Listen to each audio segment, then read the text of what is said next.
I get such a sense of belonging in the outdoors when you find those crappie or you take a whitetail, all the puzzle pieces and figuring that out. You feel accomplished when you're doing that. Definitely. We fished 120 days last year. The hard part's not catching them. The hard part's finding them. Well, there's tip number one right there. People say, well, what kind of depth finder do you use? And I said, well, if I'm wading the creek, I said, it's a pair of Chuck Taylor tennis shoes. 60 Seasons was my second book, and I felt compelled to write that. To take somebody's learning curve and accelerate that. It's just full of fishing tips that are practical fishing tips. If you're looking for a big fish, which, who's not? Yeah. I've got on my record over 1,500 over 5 pounds, with the biggest being 11.3 caught in the state of Tennessee. And most of mine were caught on jigs because they're silent. They've got a natural swimming motion. It's a random action because each one of us would fish that a little bit differently. Sure. They never catch on to that. I'll have people come up and say, I want something that looks like a minnow and acts like a minnow. I said, why don't you buy a minnow? You can frown on it when you see those stringers full of big crappie. The award-winning Tennessee WildCast is on the air with the latest on hunting, fishing, boating, wildlife watching, and all things outdoors. Make welcome your host, drummer and outdoor expert novice, Jason Harmon. Hello, everybody, and welcome to this edition of Tennessee WildCast. Thanks for tuning in. Thanks for watching. Thanks for listening. We got a great show lined up for you today. We sure do. We have Joey Montelone back with us today. I'm excited. Man, I'm excited too. He's got all kinds of great tips for us, great insight. He's been fishing for a long time. We'll get into the years here in a minute maybe and discuss a few things, but I'm excited to have him. Don, do you want to kick off with the station? That radio thing that we do, the little shout out, I mean, it's only appropriate that we do WSM 650, WSM, the home of the Grand Ole Opry, because Joey's on there every single weekday morning. So if you get up early enough, you catch he and Bill Cody, Charlie Mattis, and the gang doing outdoor news and a lot about fishing, of course, because Joey's doing it. But there's a lot of good stuff about wearing your life jacket, about just good common sense outdoor stuff. And so anyway, we are on with WildCast as well, 6:30 a.m. on Saturday mornings, and every day of the week at 5:55 you can tune in and hear the WildCast extras. So anyway, excited to have Joey here with us today. We appreciate our radio partners, and as always, go check us out on your favorite podcasting platform. Like us, share us, follow us, find us out there on social media, and like us, follow us there too. We are everywhere. Yeah. We are everywhere, and we are glad to have Joey with us. Joey Montelone, he's everywhere. He's out in the water fishing all the time, and he's going to fill us up with all kinds of fishing insight here today. Yeah, and I hunt, but usually if it's nice enough to be outside, I'm going to fish. But I like climbing up in that tree stand too. Watching the woods wake up. And I was talking to Debbie on the way in here, my partner Debbie Bryan. As we were coming in, I was talking about. I said, I've been to a lot of places. I've been lucky. I guided for canoe trips in Canada for 27 summers and fished in Mexico doing a video for Bass Pro Shops and been to Hawaii and fished a freshwater Dole pineapple plantation lakes down there. And everywhere I've been, I'll tell you, I've never been anywhere that's prettier and more diverse than the state of Tennessee. And I lived in Missouri, which is, it's a pretty state and we've got a lot of stuff, but it's not it's not Tennessee. Not Tennessee. Yeah. So I won't be saying I'll be Tennesseeing you for a long time. I'm going to turn my toes up here, I can tell you. Pretty great place. Yeah, Tennessee is a place to be. It's beautiful from east to west. You got all different topography, and it's just amazing the difference, from each corner. Yeah, and the 3 stars on the flag, I didn't know this until recently, but the 3 stars on the flags are indications of the different geographic we have. We've got the mountains if you go east, we've got the Mississippi Delta essentially if you go west, and my heart belongs in the middle. Yeah. Love it. I mean, we got a little bit of everything, and you're not too far from anything because you can get to any place you want to go pretty quickly. You are exactly right. Yeah. I've been everywhere, man. Yeah. Hank Snow. I forget about all those places that you've had the pleasure and the opportunity to fish, but hey, Tennessee's still home. Oh, it is. Yeah. It is. No, I do often say there's no place I'd rather be than in Tennessee, and that's true. I mean, when I went to Canada, I mean, more smallmouth than should be legally allowed. But I couldn't wait to get back home. You know, I want to get back to where home is. Yeah. Yeah. I mean, if you like the outdoors, I just can't think of any place where you can do all the same things in one state like you can here. Yeah. Even if it's not hunting or fishing, you know, we talk about there's a plate for watchable wildlife. Where we live now, we moved down to Deckard, and we live right on Woods Lake, and I'm telling you, eagles, seagulls, pelicans. We last week we had a fox, a beaver, and several other creatures walking by in our front yard. If you're a turkey hunter and you want to come by and sit on the porch and shoot your turkey, I mean, marching right past the house. I mean, it's just crazy, and we love it. I mean, there's something I never tire of seeing white-tailed deer. And I know it never gets old. Does it? And if you think about the restoration programs, I'm older than both. I'm older than both you put together, Bob. But No. But the thing about that is, for people that lived here, you know, in the early '50s and said you didn't see any deer, I said you can thank the TWRA, the restoration program. Yeah. And if you want to start counting them off, the elk, the sturgeon, the wild turkey, you know, those are success stories that belong to the TWRA. Wonderful, wonderful success stories. This message brought to you by Joey Montelone. I believe it. I mean, it's easy for me. And by the way, I'm wearing the life jacket as a reminder. I was going to make sure we're not on water right now, Joey. Why are you wearing your life jacket? Well, it's a reminder to people. It's a reminder to people that, you know, they float, you don't. Yeah. You know, and I believe in the life jackets. We do not. We fish out of kayaks, and we do not. I don't care where we are. It can be a creek that's 4 feet deep. We're wearing a life jacket all the time because you shouldn't have to have somebody tell you to do that, but we feel like we're examples for people. That if somebody sees us out and recognizes us, saying, "Oh, I caught you," no. If you catch me without a life jacket, you come on up. I'm going to give you some big prize, but you're not going to see me without a life jacket. Amen. And they do save lives. Yep, they do. They do. And as much as you guys post, I mean, that's awesome. You know, just out there promoting the sport and the opportunities we have here in Tennessee. Plus, it's understated, but you've got your life jackets on. We appreciate that all the time. Well, I appreciate you all in the reminders, because and just a tip for the kayakers. I always say, people say, well, what do you think of live scope? And what do you I said, if it's legal and you choose to do it that way, that's your preference. I say that's why there's chocolate and vanilla ice cream. But for me, I'm telling kayakers, I would suggest that you don't wear an inflatable life jacket because it requires some action on your part. If you're wearing one of these full jackets, if you go over, you don't have to do anything other than bob and go back to where you belong. So I suggest it. Plus, in the wintertime, these are warmer. Yeah.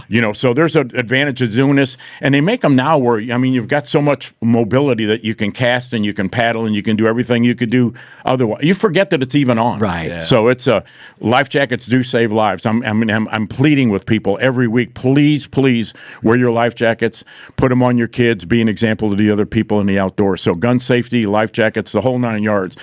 Make sure you that's how you get home every outing is being safe. Yeah.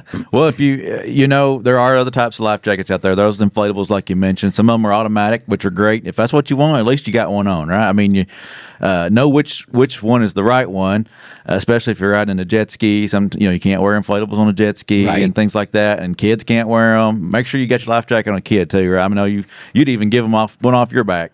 I would, because we carry spares.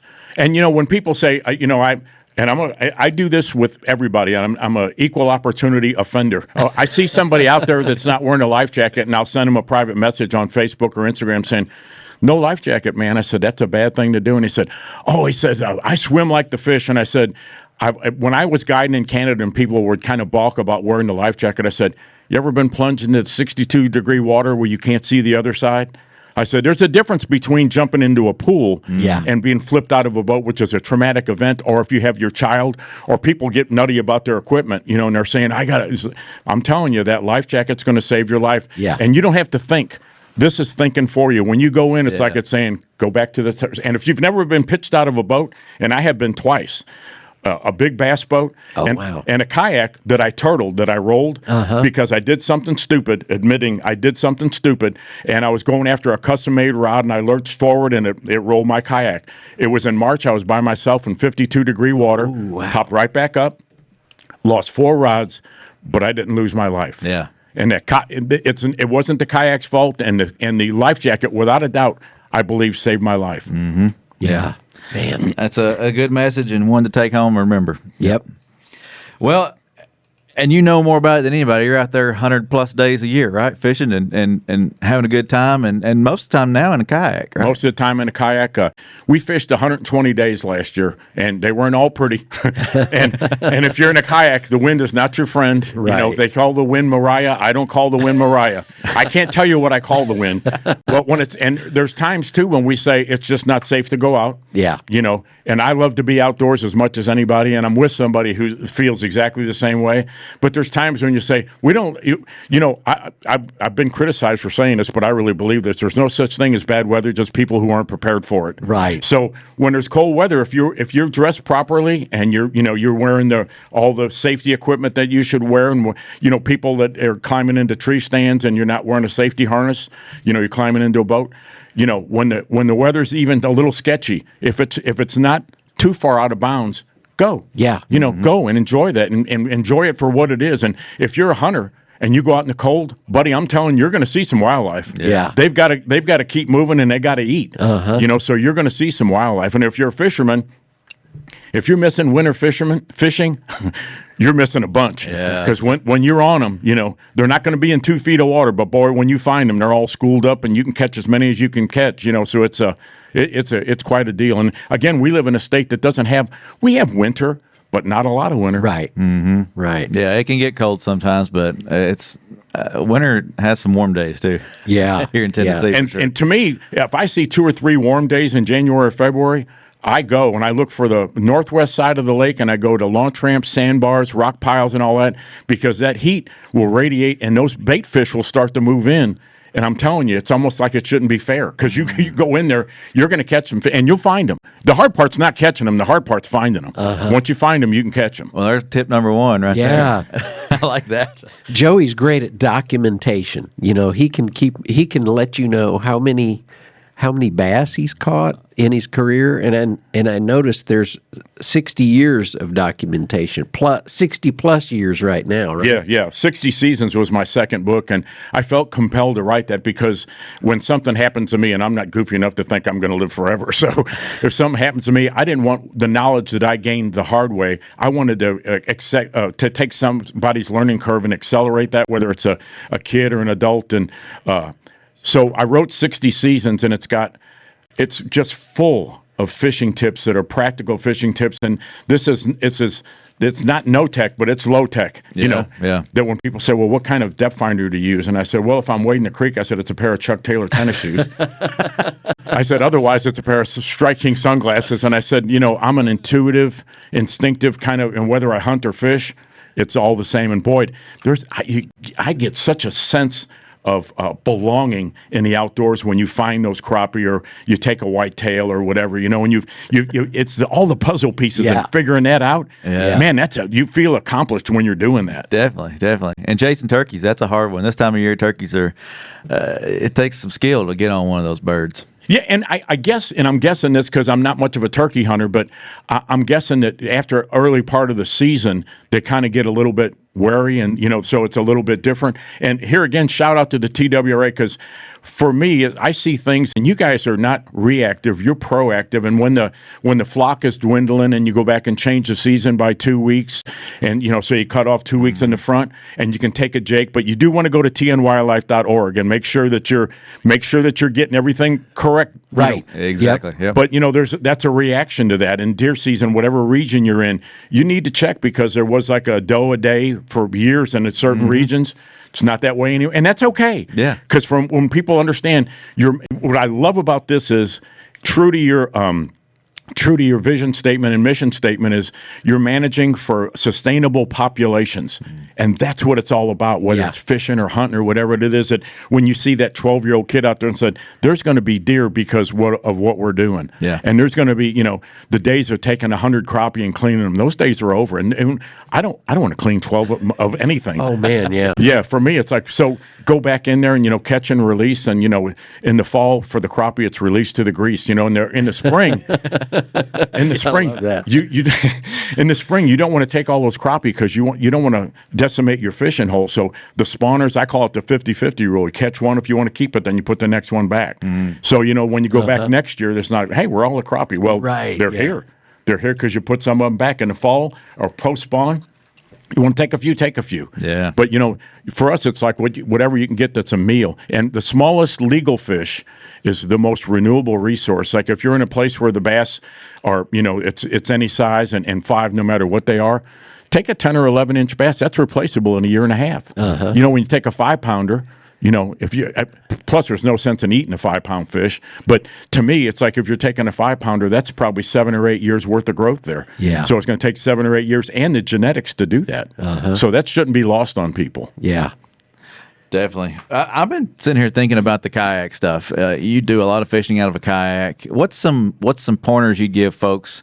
I know you're a Jackson guy, but for any kayak, what kind of gear do you need or things that you need for that kayak or you think would be valuable for a fisherman? I am going to be posting a blog post that I just did that's basic stuff, and it doesn't matter to me who I use sponsor stuff, but it doesn't matter to me. Get a quality life jacket because safety first. Yeah. And when I would do the boat show, and I've done them all over the country, when I do a boat show and somebody'd say, well, I don't want to do a kayak. I said, bad experience, right? And I said, yeah, how'd you know? I said, that's usually what stops people from kayaks and canoes. And they'd say, well, I can get such and such. I can get that little 9-foot kayak, and it's this. And I said, I have one question for you. You got grandkids? I said, yeah. I said, would you put your grandkid in that? And I said, no. I said, then don't buy it. It's the same way. So safety first. So get the quality of the kayak is based off of what you're going to use it for. Okay. If you're going to fish little creeks and streams, and if you go to the 18 jewels of the Tennessee, the TWRA managed lakes, I had an 8.5 pounder the first time I fished over at Browns Creek. That didn't happen by accident. Yeah, right. My catch might have been by accident, but they're there because they're managed. So where you're going to use it. So life jacket, we carry flags that we can put up in the back of our kayaks so we're visible. Sure. We carry whistles so we're audible, so you can hear us. And I will stand up in my kayak and wave my paddle if I think a big boater doesn't see me. And I got to tell you, most of the big boaters, regardless of the kind of boat, are very respectful of the kayakers, and the kayakers need to do exactly the same thing. So if we're rounding a point, we watch really close that we're not, getting in somebody else's way that's cutting around the river channel. So being visible, being audible, taking care of yourself from a life jacket standpoint, and then the little tools that everybody should carry. Like I keep a night light, just in case you should be thinking, if I get stuck out here, what am I going to do? So a dry box for your phone and your car keys. It's a lot of little stuff to add up. Making sure that you're warm enough out there. People say, well, it looks, I said, just going to tell you, you can always take it off, but you can't, it's like you can pull up to the dock and say, anybody got a jacket they want to sell? So making sure footwear, headwear, all that. Yeah. And then sunglasses and hats keep hooks out of eyes and heads. So wearing a hat, besides when you don't have any hair, it's a really good thing to do. And wearing the glasses is important too, because when you're, whether you're doing it or somebody else is close to your branches or whatever. So it's really kind of a basic list of stuff. Get you a paddle that you're comfortable with. So you can go out and buy a paddle for $49, but you got a $49 paddle. You can go out and buy a kayak for $300, but in 2 months when you say it's cracked, so resale value on a kayak is a lot like a big boat. You can't justify eating the fish, because if you got a bass boat and you're justifying eating the fish, I'm sorry to tell you, those fish are costing you like $1,200 a pound.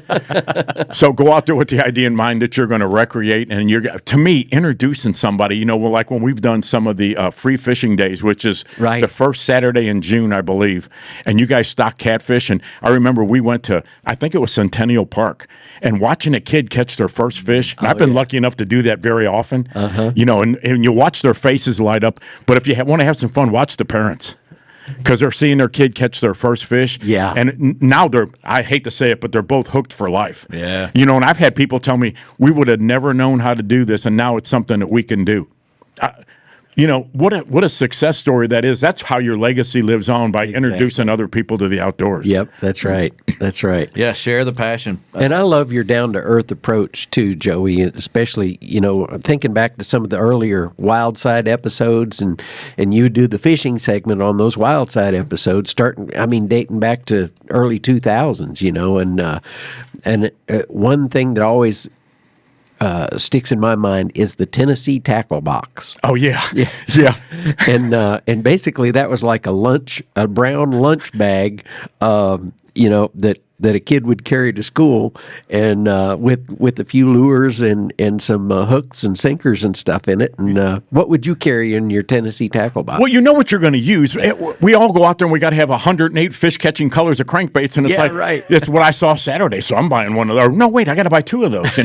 Well, if I lose one, maybe I need 3 of them because my buddy may want one. So for me, it's like I want to cover all the water columns. When topwater action is happening, and if you live in Tennessee, April and May, take out the topwaters. Because there's nothing more fun than seeing a smallmouth hit a topwater bait. It looks like somebody threw a sewer lid out of an airplane. I mean, it really is good stuff, So you see that happen. So covering all the water columns where you kind of experiment, and we have something we do. We will try the quietest lures first. So throw in your plastic worms, throw in your minnow plugs, throw those first, then move to something that's got a little more sound and vibration, might be a spinnerbait. Then you go to the lipless crankbaits and all that kind of stuff. So sound, quiet first, then the next, and cover surface, mid-level, and lower level. And if the water's got a flow to it, if it's got a heavy flow, those fish stay down. That's how they don't get traveled, down further. Sure. As they stay down or they get behind things. So if there's an obstruction for that fish to wait behind, they're pretty smart. They'll sit there and wait. They'll wait behind something and dart out and grab it and go back to. So for me, it's going to be soft plastics are going to be in there.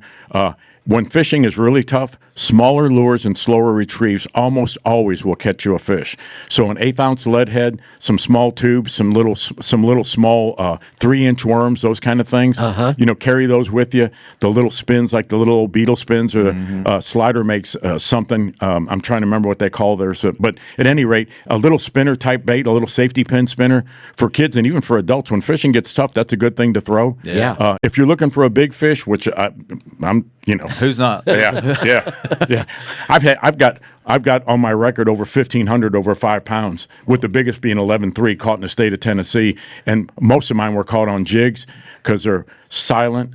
They've got a natural swimming motion. They've got, it's a random action because each one of us would fish that a little bit differently. Sure. They never catch on to that ever. So a jig is my number one as far as looking for a big fish. And you can use a finesse jig. You can go down to instead of a 3/8 or a half, you can go down to a 1/4 or an 1/8 ounce and put a smaller, like a little rage tail baby crawl in the back of that. We catch a lot of fish doing that. Yeah. So when the water's clear, when the water's really hot, in extremes, smaller baits will almost always catch a few more fish. Definitely. Small baits will catch any size. Even some of the big baits. You'll be surprised those fish think I got a bigger mouth than they really do. and how many times do you hear a crappie fisherman saying, I was throwing a little crappie jig and caught a 5-pound bass, because the big baits give, you have to have really good presentation. So a big bait's going to give you more clues as to not being real, but a small bait, that's a little bit of a different story. That's why people catch a lot of big fish at night, because their mistakes are hidden. If you've got, you can throw well rope, you can throw 60-pound line out there if you want to, and you can throw the musky jitterbug, they just hear blub, blub, blub, and so they come calling on it. So, night fishing, a lot of people catch big fish at night, and a lot of people catch accidental fish. I mean, I caught a catfish in the Stones River on a jig that when I'm holding it up, and I'll post this picture, when I'm holding it up, the tail's dragging in the kayak, and I've got it up to my shoulder. Oh, wow. It was a flathead, and I'm not good at give me a bass, I can tell you within a couple ounces what it weighs. With a catfish, it's like, I'm going to look at it and say, it's probably 50. But this was a legit, like a 3.5 foot long catfish, a big flathead. And if there's an uglier fish in the state, I don't know what it is. Yeah. Boy, those fish are ugly. Yeah. But caught it by accident. But, that's another mark of a good lure if it's multi-species. And if you don't mind, while we're talking about multi-species, sure. If you don't know this, go to your website, or I like the little books. I still like having the book, where I can refer to the books.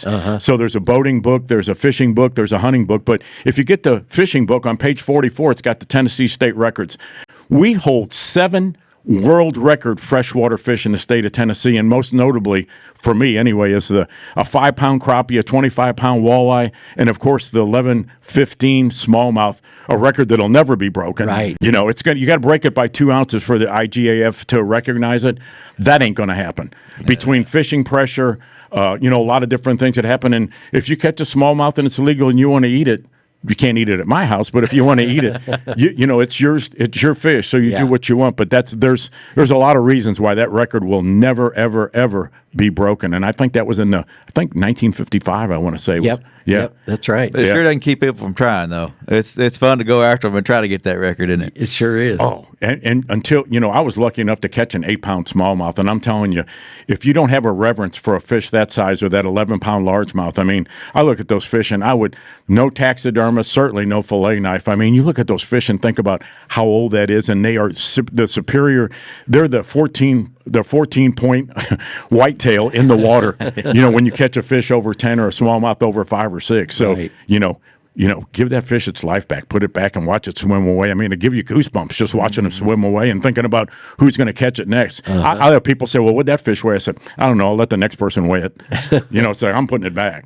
Well, I love those tips, the Tennessee tackle box or Tennessee tackle bag, maybe we're going to call it. But just, having some variations and trying the different levels, that's good tips for folks, to start low, or start shallow, I guess, and go deep and quiet to loud. I like that. That's good stuff. Oh, it makes sense. I mean, if you've never, and for me, it's like I love to fish a farm pond because it's really a test tank for all the lures that you have. So, I mean, if you even want a drop shot, which is thought of as a deep water, clear water, throw that in a farm pond that's 5 or 6 feet. It still works, So throwing minnow plugs, and I kind of laugh sometimes because we get so caught up in all the hype, and I love to throw a minnow plug. I mean, I love to throw a minnow plug, and I'll have people come up and say, I want something that looks like a minnow and acts like a minnow. I said, why don't you buy a minnow?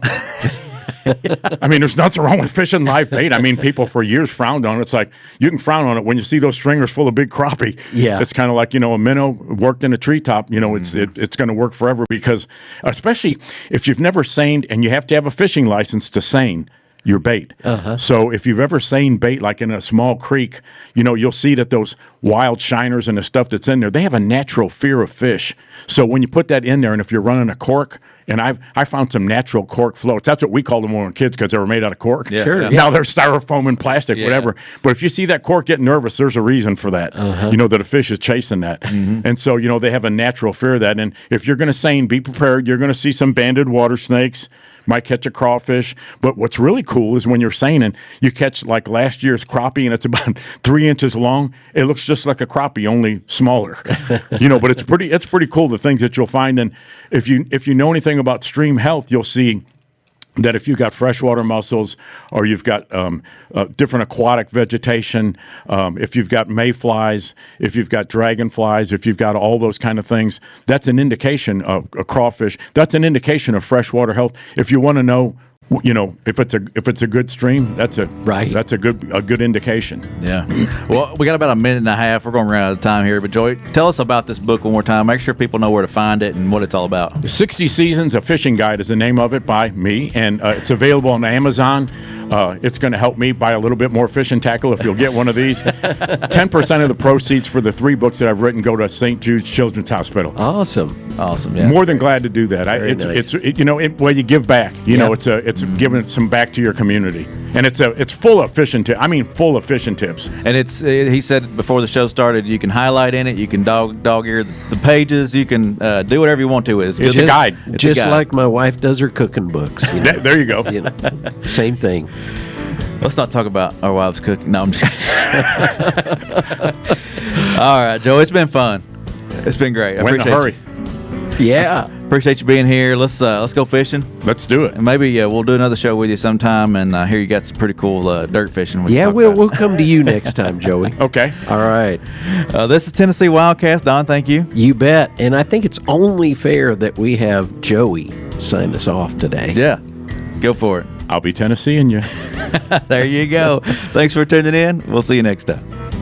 Thanks for tuning in. Stay connected with TWRA by visiting our website at tnwildlife.org and follow us on Facebook, Twitter, and Instagram. Hey, it's all about Tennessee wildlife. It's what we do. Tennessee WildCast will be on the air again next week. We'll see you then.